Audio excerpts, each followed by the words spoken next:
سزائیں سنائی گئی اور ان کو فیئر ٹرائل کا حق نہیں دیا گیا۔ یہ وہ وجوہات ہیں جن کی وجہ سے اب حکومت پاکستان اور متعلقہ عدالت کو تنقید کا نشانہ بنایا جا رہا ہے۔ یعنی کہ سب سے پہلے تو وہ لوگ ہیں وکلاء، اور وکلاء قانون سے خبر ہوتے ہیں، قانونی ماہرین ہوتے ہیں وہ لوگ۔ دوسری بات اس میں یہ ہے کہ کسی بھی شخص کو اپنی رائے کی وجہ سے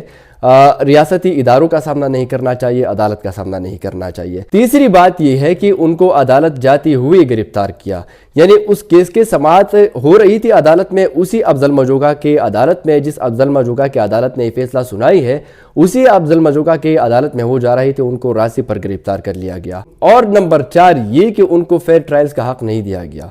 یعنی ان کو ڈیفنس کا حق نہیں دیا گیا کہ وہ اپنے حق میں کچھ بھی بول لیتے، وہ اپنی دفاع کر لیتے، اس دفاع کا حق ان کو نہیں دیا گیا۔ تو اس فیصلے کے آنے کے بعد عوامی سطح پر اس فیصلے کی شدید مذمت ہوئی، اور نہ صرف عوام نے بلکہ وکلاء نے، صحافیوں نے، سیاسی لوگوں نے، سب نے اس فیصلے کی مخالفت کی۔ اور پھر یہ بات صرف پاکستان کے حد تک نہیں رہی، اور عالمی تنظیموں نے بھی اس سزا کے خلاف آواز اٹھائی اور اسے انسانی حقوق کی خلاف ورزی بھی قرار دی۔ وہ مقدمات بھی اگر آپ دیکھیں جن مقدمات میں ان کو سزائیں ہوئی ہے، وہ ایک ایکسپریشن کی ریلیٹڈ ہے، یعنی اظہار رائے کے متعلق ہے، اور دوسرا جو مقدمہ ہے جو جنوری 2026 کو دوبارہ سامنے آیا، جو کہ جولائی 2025 کے بلوچ یکجہتی کمیٹی کے احتجاج میں شرکت کرنا تھا، پھر وہاں پر ایمان مزاری کی جانب سے خاتون پولیس کے اوپر تشدد کی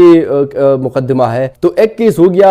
ایکسپریشن کے حوالے سے، اظہار رائے کے حوالے سے، اور دوسرا بلوچ یکجہتی کمیٹی کے احتجاج میں شرکت کر کے، دھرنے میں شرکت کر کے پولیس پر تشدد کے حوالے سے ہے۔ تو یہ مخالفت صرف اس سزاؤں کی نہیں ہو رہی، یعنی گرفتاری کیوں ہوئی؟ گرفتاری کے بغیر ایسا کیا تھا جو 23 جنوری کو ممکن نہیں تھا، اور گرفتاری کرنے کے بعد وہ 24 جنوری کو ممکن ہوا؟ کیونکہ وہ سزائیں ابھی بھی پیکا ایکٹ کے تحت ہوئی ہے،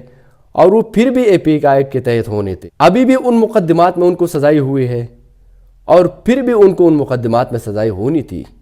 پھر کیوں یہ طریقہ کار اختیار کیا گیا؟ تو اس میں اب اگر ایک جانب فیصلے کی مخالفت ہو رہی ہے، تو دوسری جانب اس طریقہ کار کی مخالفت ہو رہی ہے، جس طریقہ کار کی وجہ سے ایک ٹینشن کریٹ کیا گیا ملک میں، اور ایک ایشو بنایا گیا ان سزاؤں کو۔ سزائیں تو ہر حال میں ان لوگوں کو ہوئی، گرفتاری کے بغیر ہوئی یا گرفتار ہونے کے بعد ہوئی، سزائیں ہر حال میں ان لوگوں کو ہوئی۔ لیکن اب انٹرنیشنل سطح پر اس کی جو مخالفت کی جا رہی ہے، اس سے انٹرنیشنل سطح پر پاکستانی نظام انصاف کی جو تصویر بنائی جا رہی ہے، جو امیجنیشن کی جا رہی ہے، وہ خطرناک ہے، اور اس کی وجہ سے پھر ملک کے جو ریپوٹیشن ہے، جو کریڈیبلٹی ہے، اس کے اوپر پھر سوالات بھی اٹھائے جاتے ہیں اور بری اثرات بھی پڑتے ہیں۔